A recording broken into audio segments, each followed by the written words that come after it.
Welcome everybody to Distance Healing with Colleen and Jean this evening. My name is Cindy Paladak and I'm happy to host them.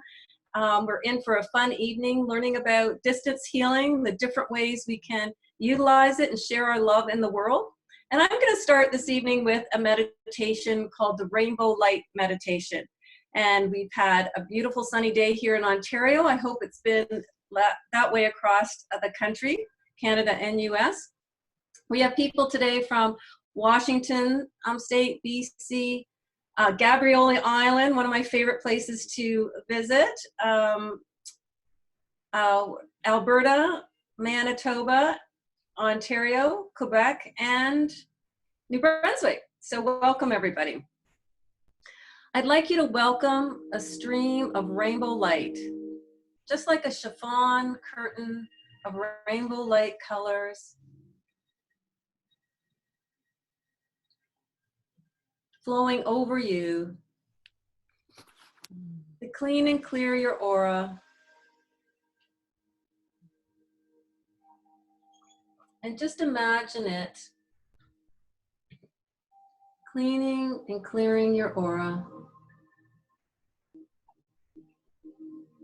at the physical level, the emotional, the mental, the spiritual, the etheric template, celestial, unconditional love, and catheric.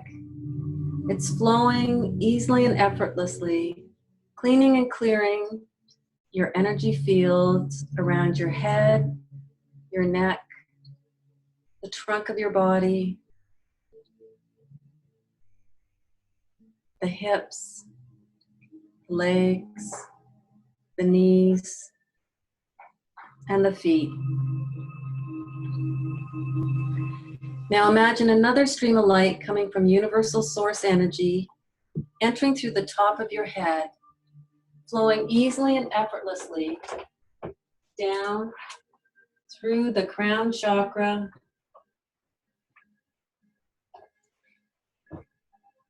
through the third eye, soothing and calming the right and the left brain, bringing a calming presence to your brain, energizing all the cells of your brain. And as it passes through the brain to the throat, that bridge between your heart and your mind, it naturally flows to both shoulders, down to your elbows, to the palms of your hands, and out your fingertips. Streams of rainbow light flowing out your fingertips, radiating to the ground and the area around you. And with the next inhalation, it travels down the trunk of your body, through the heart and lungs, energizing and rejuvenating the lungs and the heart, moving into the diaphragm, reminding you to breathe from the diaphragm into the abdomen, all the internal organs, reminding you to breathe into your kidneys to really expand the abdomen, and then exhale from there. And with your next breath in, breathing into the kidneys, the energy flows to the hips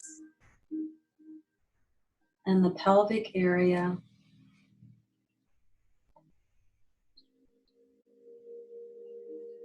Down your legs,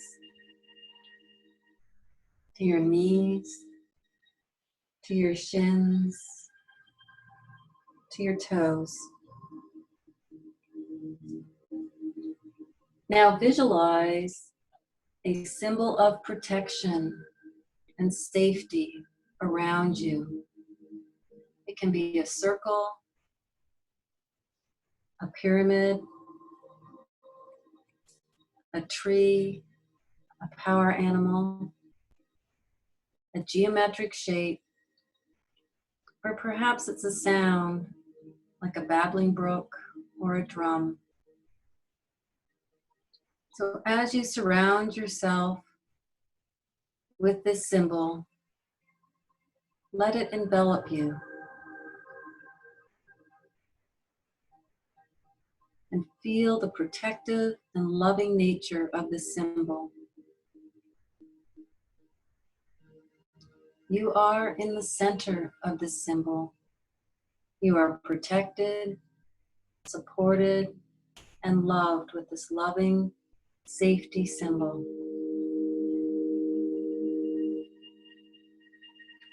Any energy that is not for your highest good is harmlessly released. And it provides a protection through your energy field for your chakras. It maintains your energy field strength and integrity.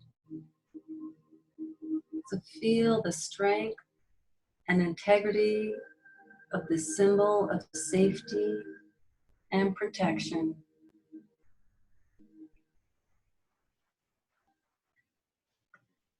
Feel the rainbow light energy flow through you. Again, from your crown, down through your head, your neck, your chest. Feel it moving, just like it moved through the DNA in a spiral movement down to the abdomen, the hips, and through the legs.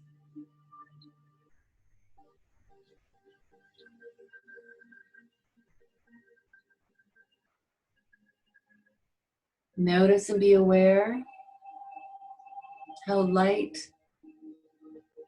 and energized your body feels by cleaning the aura and the auric field around you. The energy centers in your body being cleaned and cleared, and that they are now vitalized, energized, and have this safety net of energy around you. Now bring your favorite color into this safety area. And just let it radiate out and be iridescent in color, sparkling and shining to let your light shine in the world.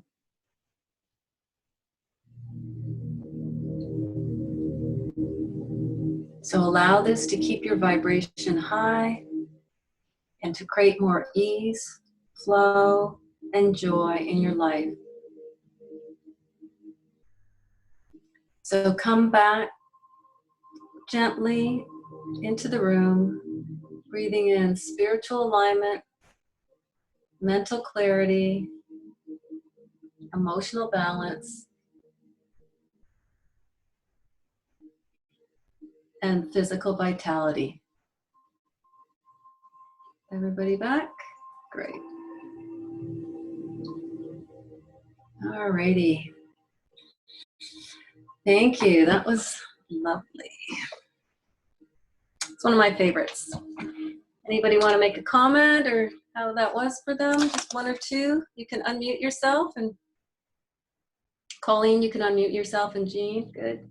It was really lovely, Cindy. Thank you. Was there some kind of noise or music on in the background? Yeah, I have 528 hertz, the love vibration from YouTube. I found it very not good. Didn't feel okay. Because it I broke really up a need lot. to.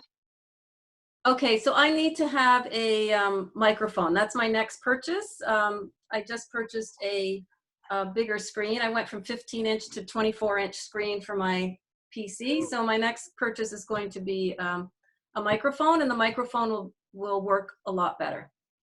Okay. The music didn't seem to go with the meditation somewhere or other. Okay. Yeah. Did you feel that? Yeah. That's It didn't seem, yeah. It was just, no, it just was breaking up, I think. Was Maybe part of that's the what it problem. was. Okay. yeah. Okay. Excellent feedback, and we're improving each time we do these. So thank you. I know. The other thing is I'm working with iPad and my PC. So my PC doesn't have a webcam, and you can't get a webcam. They're all on back order. So my new screen doesn't have a webcam, so I have to use the webcam from my iPad. So once I get the webcam on the PC, then I'm going to have better quality. So I was playing the music through my PC, not the iPad. So Jean, would that have been better if the music's played through the iPad? I think what we got was a combination of issues. One was the quality of the mic. The other was your bandwidth, because you go up and down on your bandwidth. So it's crackly sometimes, and that's not the mic. That's your bandwidth. Okay. Yeah. I thought it was lovely, and it made me cry because as soon as you said envision that circle, I got a tree, big one, low branches, wasn't real high and then branches, it was low. So I'm like, if I wanted to go over and sit on that branch, I could. But what I saw was, for the first time, I don't know, hopefully a spirit animal. Either, I don't know what it's called. It's either a black panther or a black puma. But oh my gosh, that animal was absolutely magnificent and just made me teary. It was very good. Wow. Thank you. Mm. I'm going to have to look that animal up. Yeah, you can Google that. Yeah. Excellent. It has a very powerful message. Google it first, and then we'll chat. Just text me about it, okay? Wow. So always look at what's your meaning when you first see the animal. What is your sense and feeling? And then Google, what do other people say? So what's the inner guru say? What is your sense and feeling about this magnificent animal? That's even a subjective comment, magnificent animal. And then what does Ted Andrews say, and what Stephen Farmer say, and what does Google say? Like, they'll each have a slightly different, but when you read it, Jackie, what has meaning for you? What, gives you goosebumps, or what makes you go, oh, that just totally relates to where I'm at right now? Okay, you said Ted Andrews and who else? Stephen Farmer. Stephen Farmer. Okay. I'll put it in the chat box. Yeah. That was powerful.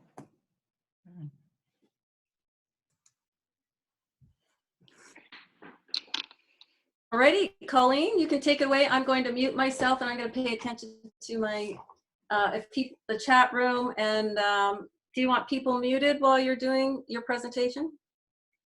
No, it doesn't matter.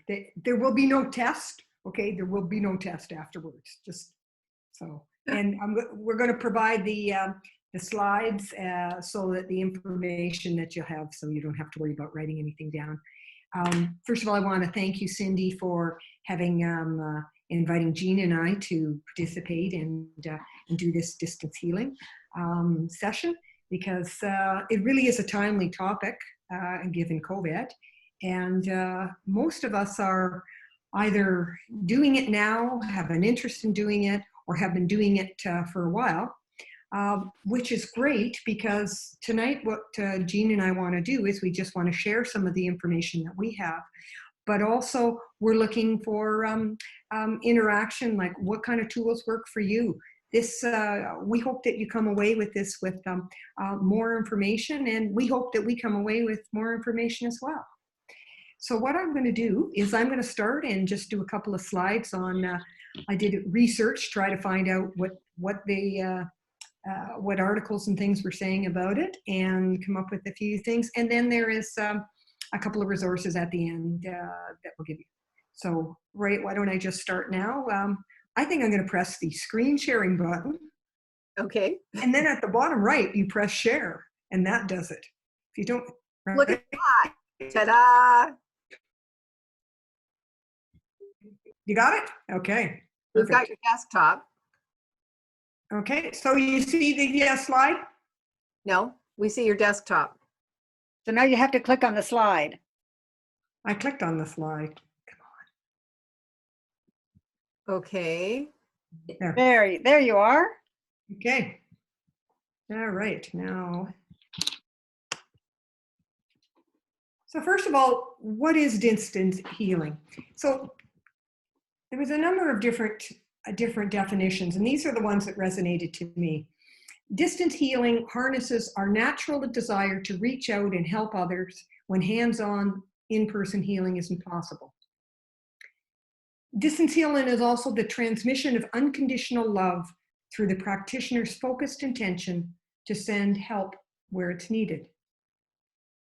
And finally, distance healing is a natural extension of the heart-centered work done by us healing touch practitioners. And why does distance healing work? Because that's the question that we get. And without going into great detail with our clients, the energy work, as we all know, is based on quantum physics principle that states that energy isn't limited by time or space, and it can travel at any time to any place. And distance healing works because energy can be sent via thought, emotion, intention. Directed healing energy contains intentions to heal, which of course positively affect the recipients. And so in reality, the energy doesn't travel anywhere. I mean, when you say, well, if I'm going to do a session and somebody says, well, you know, is it going to come across the, you know, it's hard to imagine. It's just, it doesn't really travel. It's just sent, received, boom. It's your intention sends it out. It's instantly transmitted. It's instantly received. And some of the advantages of distance healing.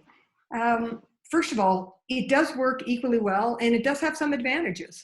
The information that we get when we're doing distance healing, it's not processed through the usual interpretive senses like sight and sound when we have somebody on the table. Instead, we directly access the energetic field. Boom, you're in. And sometimes you know, you're not as focused on what's happening with them in terms of you know, sometimes they'll ask or you'll get a conversation or something. This way, they're there, they're quiet, okay? They're, you are too. And it just is a whole different experience. But it also, with distance healing, it's not just working one-on-one. We also can all work together to assist. So sometimes when there's tragedy and things, you'll see a group distance healing. In Spring Forest Qigong, Master Lin will do that, and everyone will call in, and we will all do a meditation, and that is a different form of distance healing.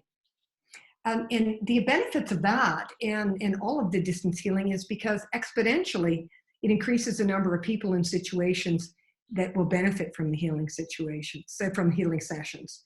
So my dad's in Toronto. If I want to work on him, I don't have to be physically there. I can send that the healing energy if I'm going to work on him, or if somebody else has asked you, oh, my father has got challenges, health challenges.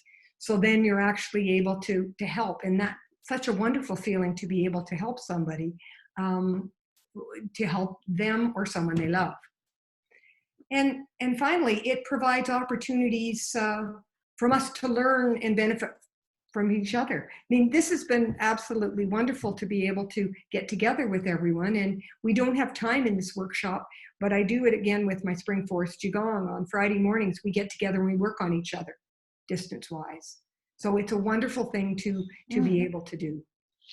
So that's really the what I wanted to cover on what the research and what we have. So is there any questions on that? Okay, Jean. Okay. As we just slip it over. So what, Jean, you take it away and show us. I, Yep. I have a question. Yep. So if distance healing is instantaneous, then the person that you're treating doesn't have to be like stationary or lying down. You don't have to worry about them being dizzy or ungrounded or anything like that. They just have to accept that they want the healing. But I always make sure that it's at a certain time when they're ready to receive as well. And of course, the first thing is you have permission. You always want to make sure that you have permission Right. that you're doing it. Again, it depends. When I'm doing it, I have it laid out and I will tell the person. But maybe Jean, you can answer that. Yeah, there's a couple of different ways, different strokes for different folks, you know, but the one way, I think, especially for people who haven't done a lot of distance healing or maybe aren't really comfortable with it yet, you definitely want to start with your interview and your intake, just like that, you know, our 10 steps. We don't throw those out the window because we're not in the same room. So I start with a telephone call or maybe email back and forth, but usually a telephone call, and what's our goal and what's bothering you and what can we set for a mutual goal. And I ask them to lie down, you know, when's a good time? Well, 4 p.m. on Tuesday. Okay, well, you know, if you just go ahead and lie down at that time, I'll start. I anticipate it's probably going to go 45 minutes to an hour. So plan on just chilling out for that period of time. And sometimes that doesn't work. Now, one of my healing touch instructors, Tina DeVoe, would send her daughter a healing session, but she'd tell her daughter, you know, and it was okay with her daughter. She asked permission, the whole thing that we should do, and she knew Call you back. I'm in a meeting. Okay, bye. all of that. And but she'd say, well, okay, I'm going to go ahead and do it today. And when you're ready to lie down tonight, open your energetic mailbox and the session will be there. So it's all intention. So as we all know, so that's another way to deal with it. You can do it asynchronously. I love the playing with time that can happen, and I have lots of stories about that. Time is just such a strange construct. But I was going to start out with, you know, distance healing. Oh, you know, not, so that was my little joke because I had these little opera glasses. Ha ha ha. Couldn't say we had to be funny. I know. Geez, you know, even the plant didn't laugh. But I really wanted to talk about just my normal method of doing distance sessions. I do more distance sessions than in-person sessions because I work full-time. I work for myself, and I volunteer at a cancer center, but of course we can't do that in person these days. So my healing touch sessions that I normally do in person at the cancer center, I now do at my table. And I also lead a tiny healing touch practice group that are level 2 students, and they all wanted to start doing some distance work with the advent of COVID, but really weren't clear how to do it. So this whole session tonight sprang from that healing touch practice session that I did for the students that I work with here in Maine. And so let me see. I'll share my screen now, and we'll go to Photoshop. Let's see. Oh, look at that. Okay. So there's a healing touch right there. Oh, how cute is that? I mean, start with, how adorable. Start with the slam dunk. This is my youngest grandson, and he's now 10 months old. So he's just a joy. Anyway, we'll move him aside for right now, and I'll show you what I showed the students. And this is my table when I'm set for a healing touch distance session. you can't, will, in the next screen, you'll be able to see it better. But a lot, for me, getting ready to do a distance session, so much of it is in my head, is in my preparation.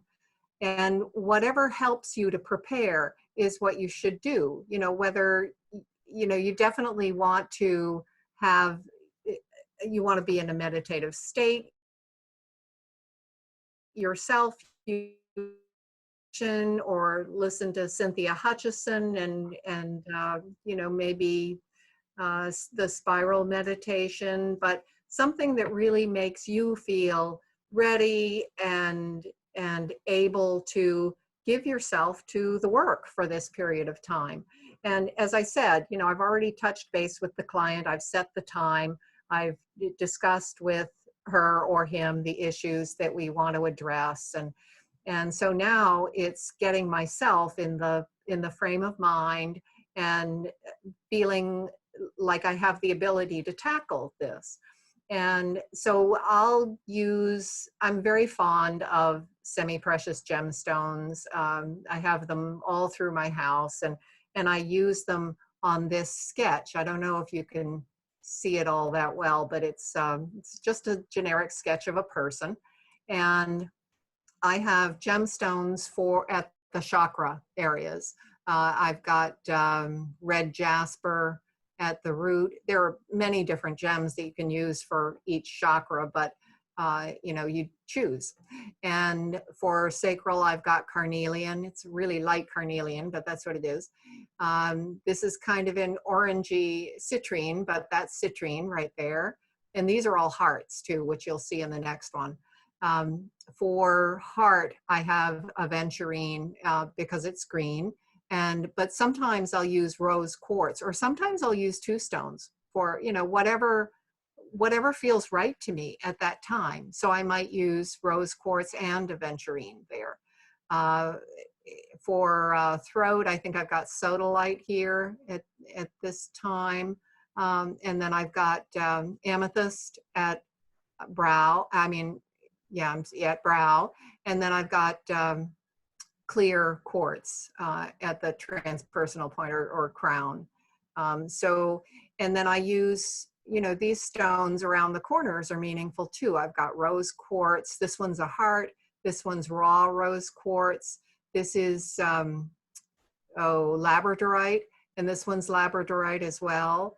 I've got a therapeutic scented candle. This is a real candle too that I have lighted.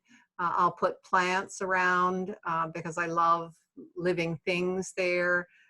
This is a piece of jasper, and you know, and my pendulum is a carnelian there.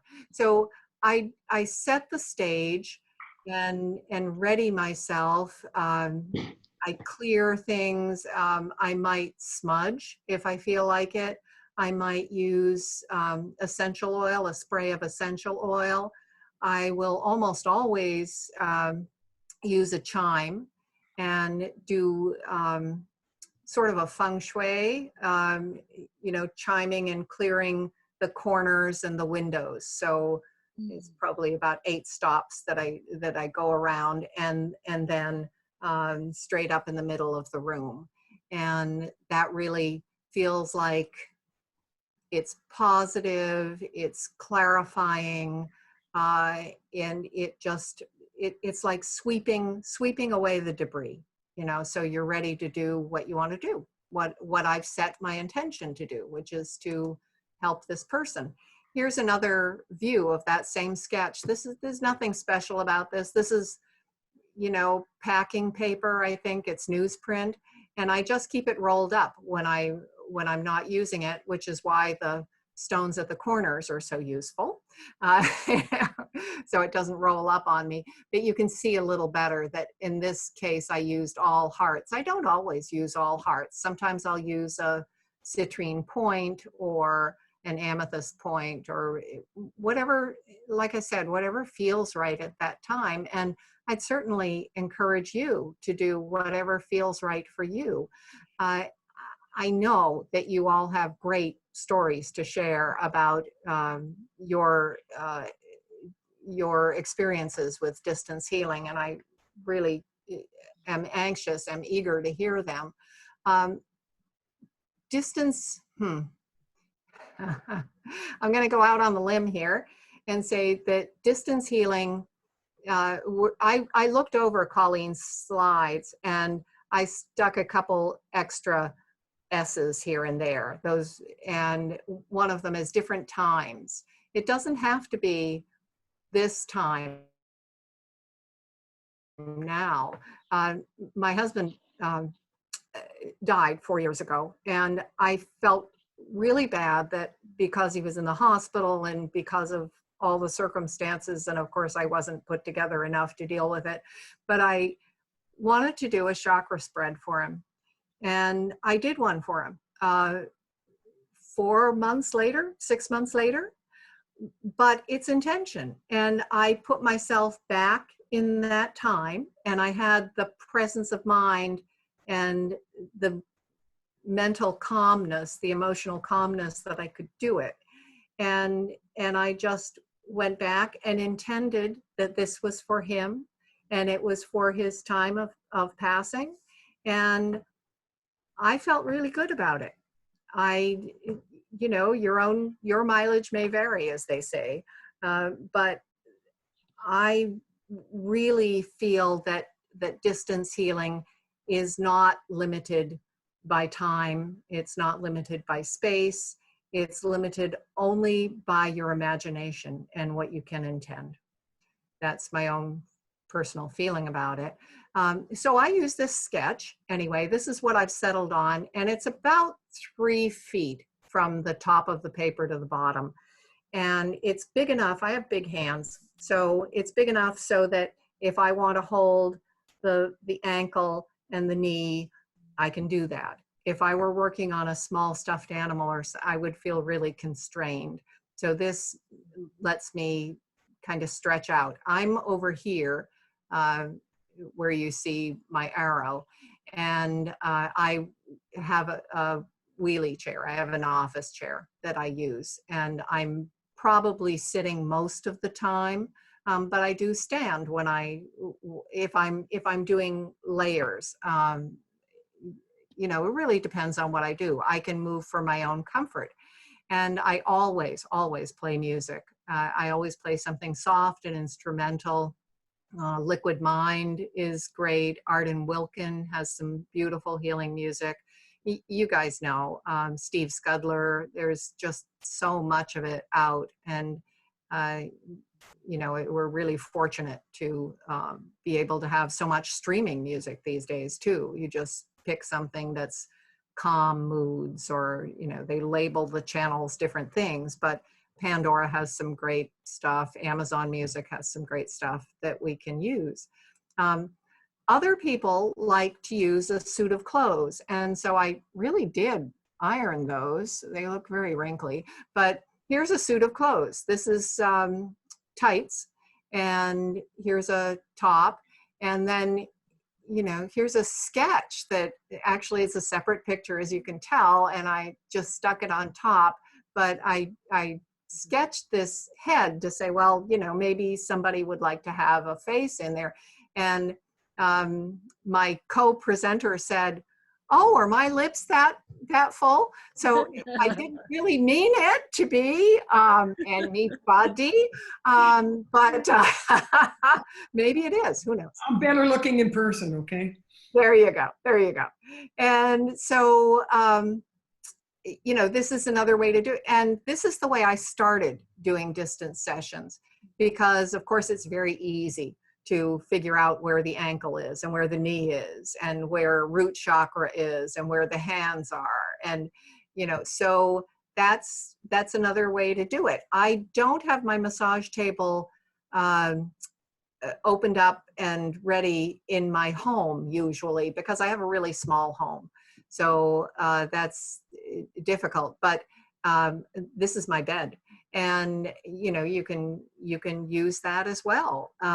So that's another way to do it. I know Colleen really likes the suit of clothes. And the funny thing was, I did a distance healing about a month ago with a friend of mine in Toronto, and so I have a healing touch room, and everything's out, and I put a pair of black pants, a turtleneck.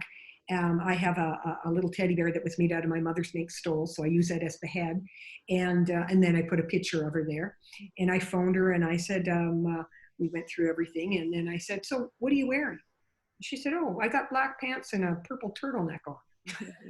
I just went, oh, okay, I guess, yeah. So Exactly the clothes that you would put out. Yeah. So sometimes we're more intuitive than we give ourselves credit for, Colleen, right? absolutely. Yeah.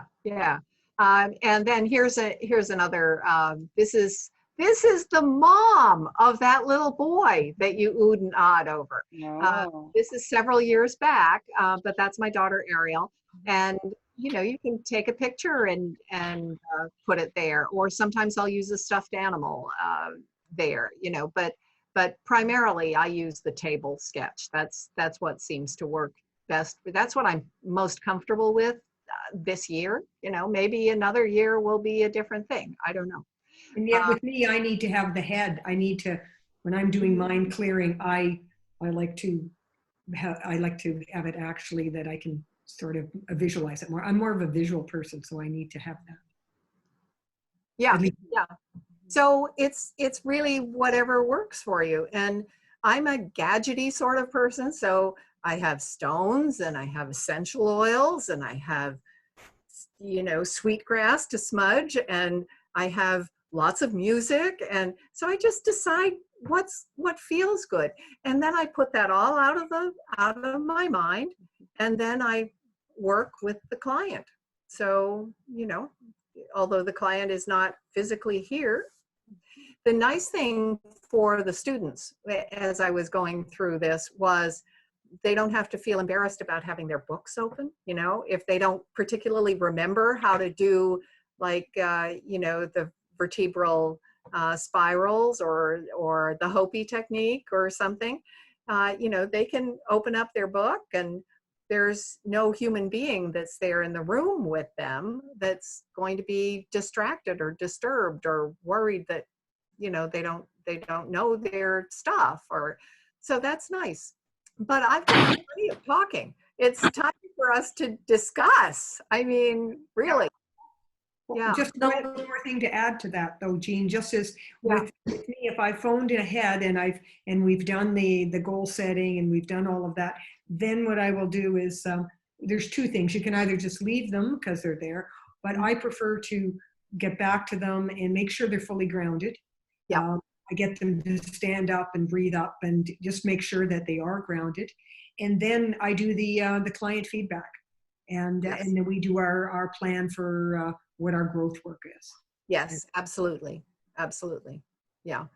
I mean, we still do the 10 steps. It's still important to do the 10 steps. Sometimes if it's an evening session, I'll tell them, I'll email you in the morning, or I'll give you a call in the morning. And also, it's a chance to bring in some other things. Like, I'm not going to haul all my stones to the cancer center, to work with them, or haul my essential oils or anything. But so it's a chance for me to use other things that aren't strictly healing touch, they're things that envelop themselves into my practice. And sometimes I'll be struck with the idea to draw a flower card for somebody, and I'll tell them about that, or an animal card from Stephen Farmer's deck, and tell them about that. And maybe there's a message that rings true for them, like that Black Panther that showed up in the first meditation, or maybe there isn't. Maybe it kind of leaves them cold. But if I have an intuition like that, if I have an intuitive thought like that, I'm much freer to go with it because I have all my stuff here. So anyway. Gayla has a question for you, Jean. Okay. Gayla, if you want to unmute yourself. Yep. Hi. Thanks, both Jean and Colleen. My question is, do you do anything formal with the permission? when I just started, I was kind of like emailing them information, emailing the agreement with a response where they could affirm a statement and email it back to me. Do you do something differently or formally, or how do you cover those steps? I have a consent form that I use, and I keep a folder, secure for each of my clients. And of course, you can email that stuff and have them sign it and email it back. I did a distance session for a gentleman in a nursing home in Florida, but it was his daughter who really contacted me to do it for him. And so I sent the materials to her, and she signed as his, power of attorney, I guess. He was in a coma.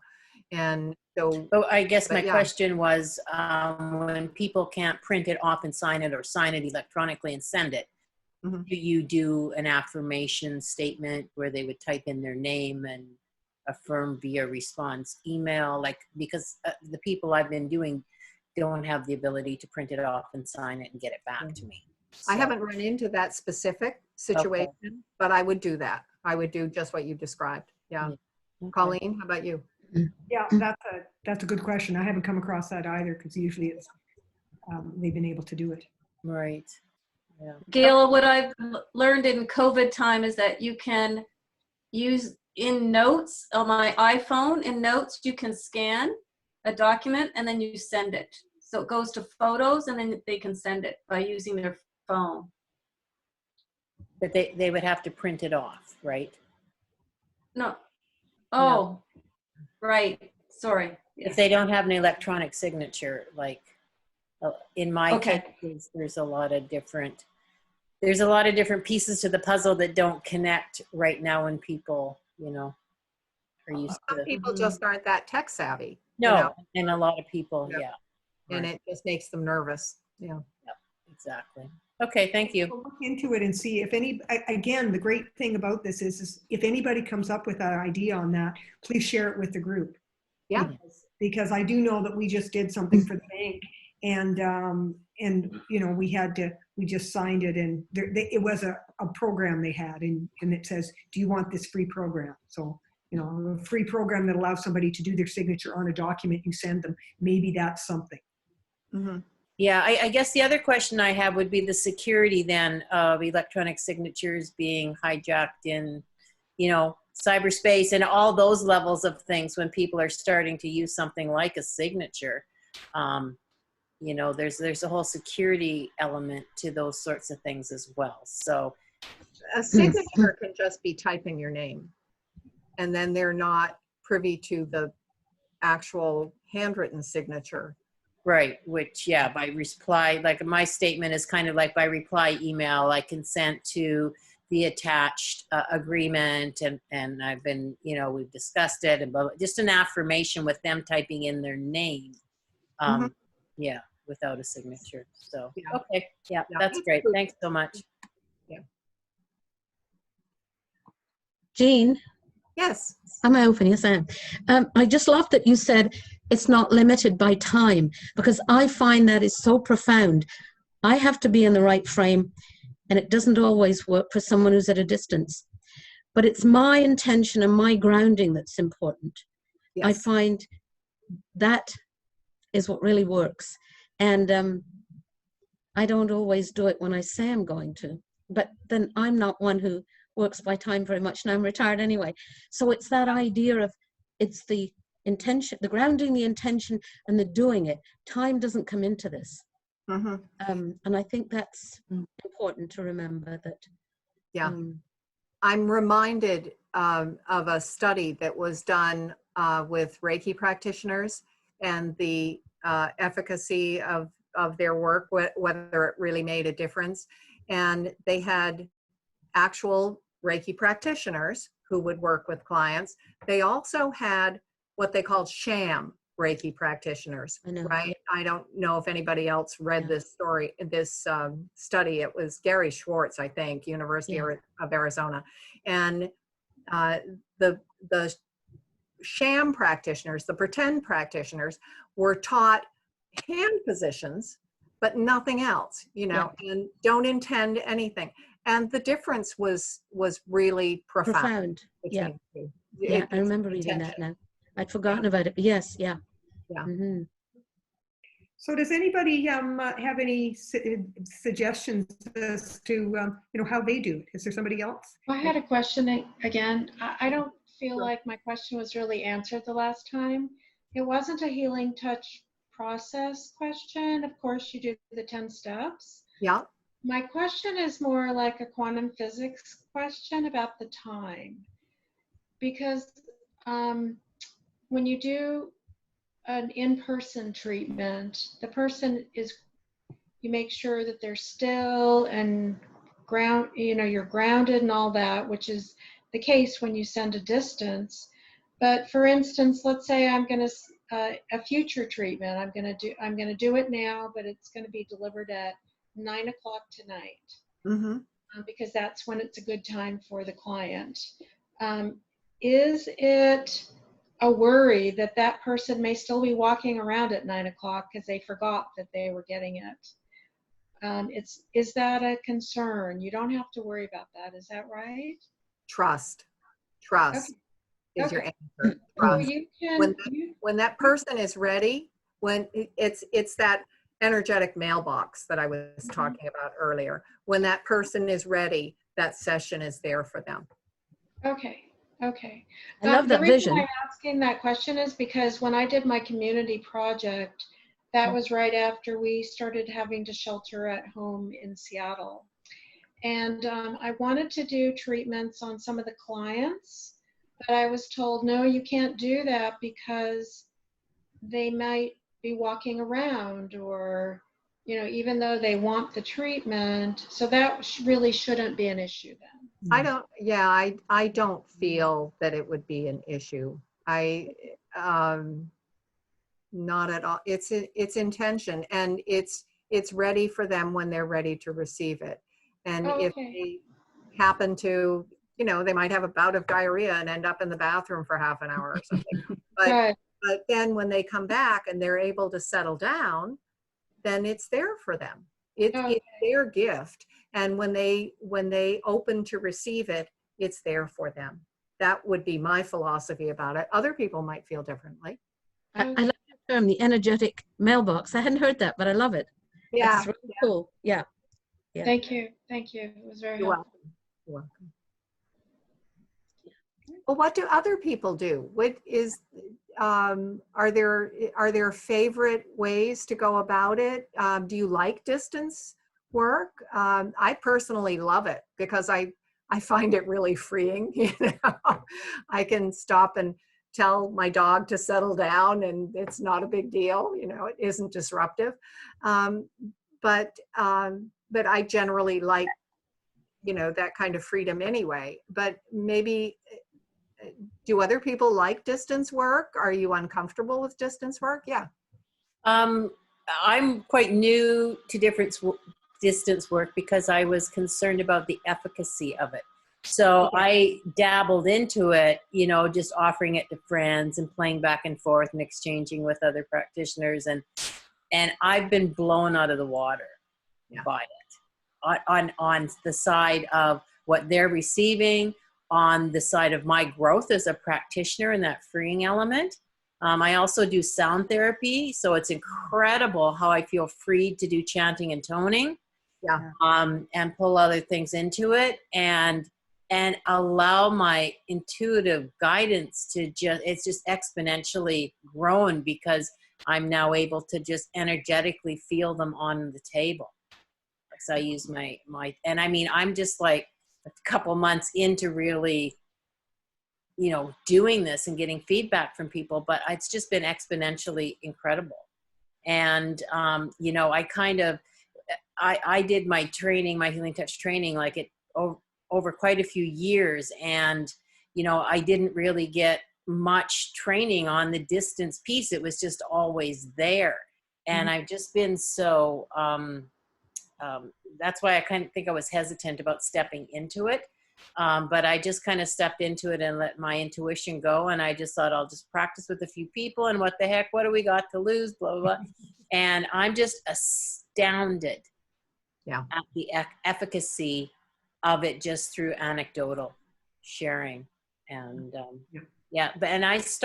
some of my clients want to start with me guiding them into that place of stillness with breath work and just, guiding and that. And then we close the phone and I just do my work and they get back to me. One of them in particular just wants to know we're connected, so we leave the phone lines open. Right? She just wants to feel that connection no matter what's going on. And I tried different ways, phone, Zoom, Messenger, and I find the bandwidth is an issue if I'm doing any music or doing different sounds and stuff. That can unsettle or become disjointed at the other end. So I just find the phone is kind of the clearest thing because the bandwidth doesn't become a problem. Yeah. So those are just. Yeah, we saw that case in point when Cindy's bandwidth was going up and down a little bit, and something that should have really been absolutely lovely was, come see, come saw. Yeah. My favorite story about distance work happened a couple of years ago, and it's with a gal who is a Healing Touch apprentice right now. She's working on bridging from 4 to 5, and she's very intuitive. She is just really one of the most outwardly intuitive people that I know, that I could list. And so on purpose, I didn't tell her anything about what I planned for the session. And I ended with, going up and filling the levels with light, the etheric vitality meditation. And so I'm at the catheric field, and I envision it as like a Fabergé egg that's gold filigree. And so I'm standing up at my table and I'm making I'm envisioning this huge egg that she's residing in. And when I finally got her on the phone later and we talked about, how the session was, she said, and then there was this one part where I was just too big for the couch. And, and there's proof right there, and that fit in perfectly time-wise with when I was drawing the catheric field around her. So there's lots of proof that really makes you feel good about what you do.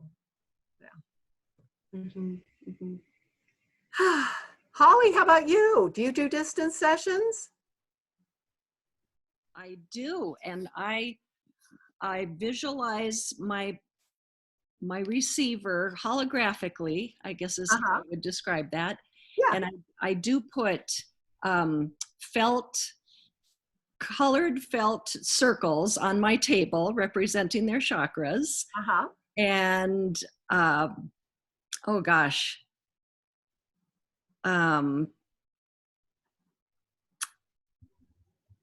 most recently in the Chicago area, we're doing distance sessions for sort of anonymous healthcare givers who are working with the COVID patients. So we get a name, and that's our person that we're working on several times a week. And it's quite anonymous, more anonymous than I've ever had to deal with. So obviously we're not talking on the phone, we're not sending messages. So I set the intention that they are receiving what they need to receive. And for the pre-treatment assessment, I will just ask each of their chakras if they need something, and then post-assessment, that's how I'll document, the post-treatment assessment, because we're obviously not communicating or talking or writing. So it's a work of faith. Yeah. And we know that it's being effective. We can't talk to them, we can't see them, but we know that it's working. So that's about as distant as I have ever been asked to do. Yeah. You know, it's a new situation, and Faith and trust. right. Faith and trust. Yep. Yeah. Mm-hmm. Wow. Wow. That's wonderful that your whole group is working with the COVID-19 caregivers. Yeah. Right. That's awesome. That's great. Absolutely. Mhm. So does anyone else have anything else to share? It really is, it's so powerful. It's just, it blows me away too. Jeanette raised her hand. Yeah. Yeah, there you go. So I've done I'm still a level 3 student, so I've been gifting some distance to my friends. Yeah. And I like Pauline said, for me, it's really important for me to be in the right frame of mind and have the time and the relaxation. So, so I never specifically set a time for them. I'm just figuring that they will receive it when I do it. And I've tried different things where I've had, kind of clothes or a body or something visioning on my couch. And I've tried that different times, and I find I'm more relaxed and when I'm sitting in my lazy boy chair and I envision a person about 2 feet tall or 18 inches tall, and I envision that in front of me, and I can feel their energy field. And I do quite basic energy clearing, just, working on different chakras or body parts. And I have my eyes closed and I just envision it and use my hands in front of me. And I also use my pendulum. So yeah, and I'll spend 30, 40, 45 minutes, whatever the case may be. But I find that the more comfortable I am, the more I can be relaxed and get into my intuition. And just work on them. And then I always give feedback. Sometimes I've pulled cards. Sometimes I've seen visions or things, animals, words, songs, lyrics, and I always email them or text them back. But yeah, and one thing I've been doing a lot lately and in the wintertime is I will go in my hot tub. And then I'm grounded and I play my music and I just have my hands in front of me, because it seems I read my own spiritual books. I always read them in the hot tub because for some reason it really grounds me or gets me in a different space. So I've tried that, and yeah, people always say they feel good after, but yeah, so that's how I've been trying it. Yeah, I like those ideas. Yeah.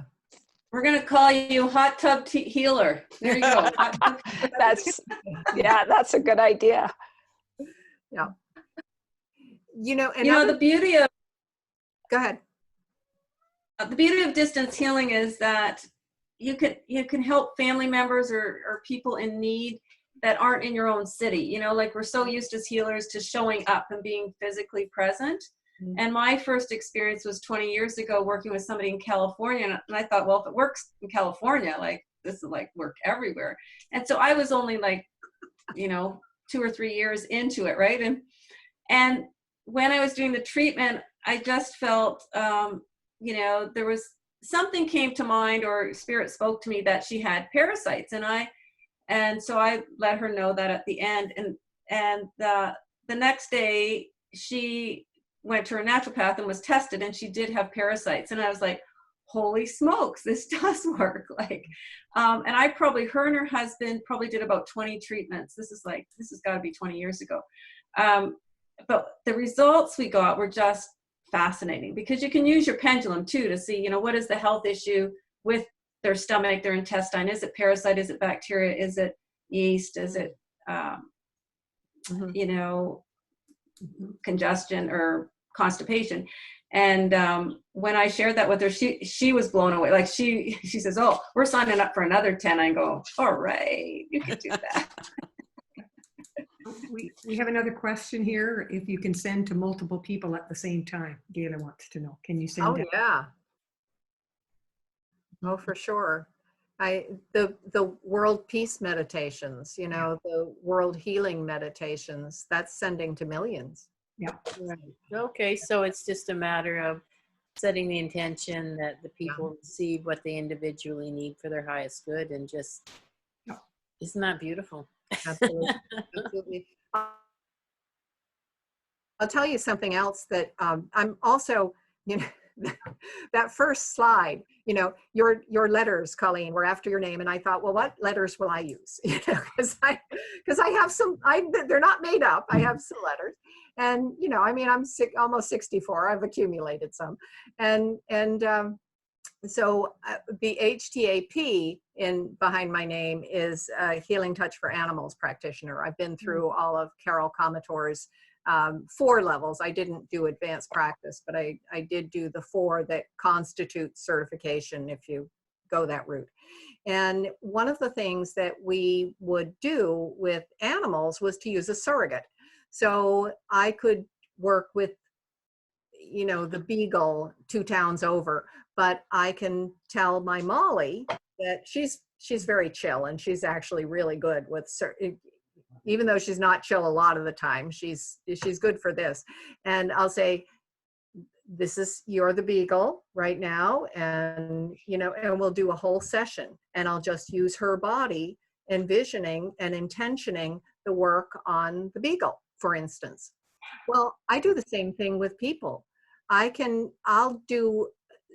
times I'll do a session, and I don't know how people will feel about this. I'll do a session on myself, and I'll surrogate, that I am, for this period of time, I am Marianne, and I'll do self-chakra connection. I'll relax. I'll do spiral meditation. I'll do whatever seems appropriate at that time. Not for me, but for my client. And I always unfailingly get really good feedback, really positive feedback on that. So anyway. That's a scoop. Can I share something? Yeah. I've done distant healing for a long time. And just in January, my brother actually had 20% heart failure. Whoa. And he walked out of the hospital, and he's okay now. It wasn't only me. It was like he was at an amazing hospital. He had a lot of love being poured to him, and was really. And I have a mother too now that's actually over the last 5 years has, I've done a lot of energy work over the last 5 years. She's still in a nursing home, and there's no COVID-19.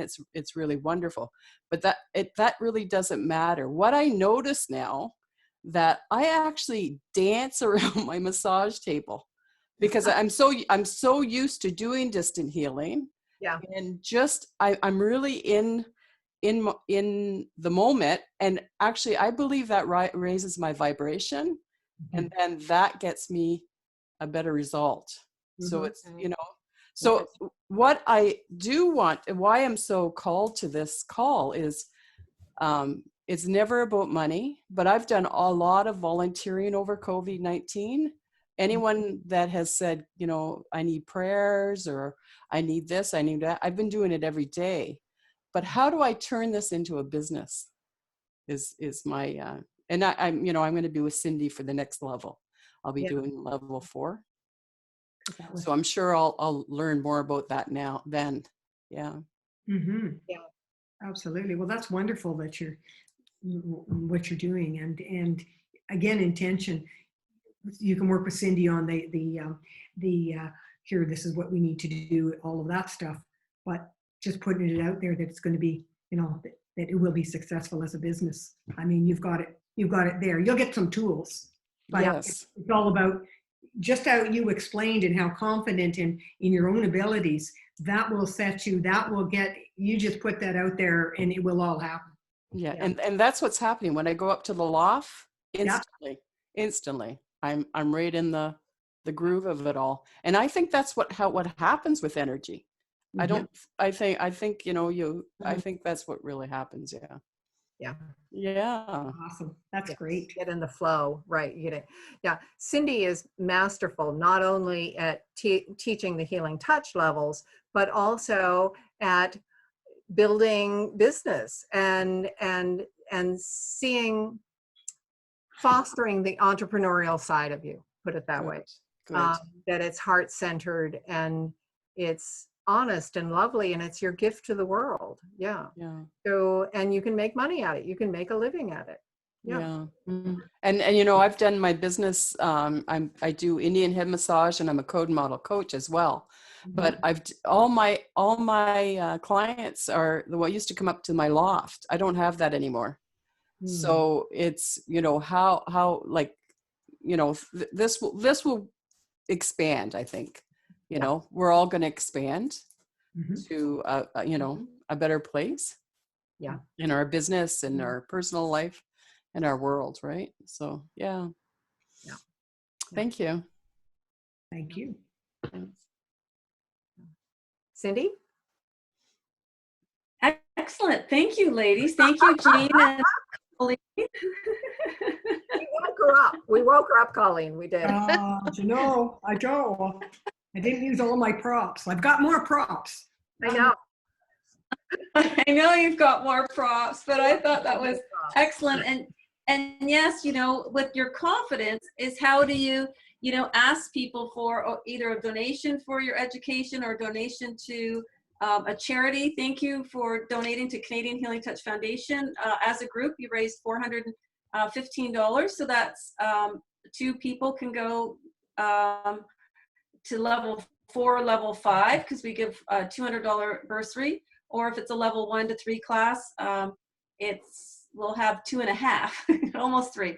So, and the previous time we had raised $350.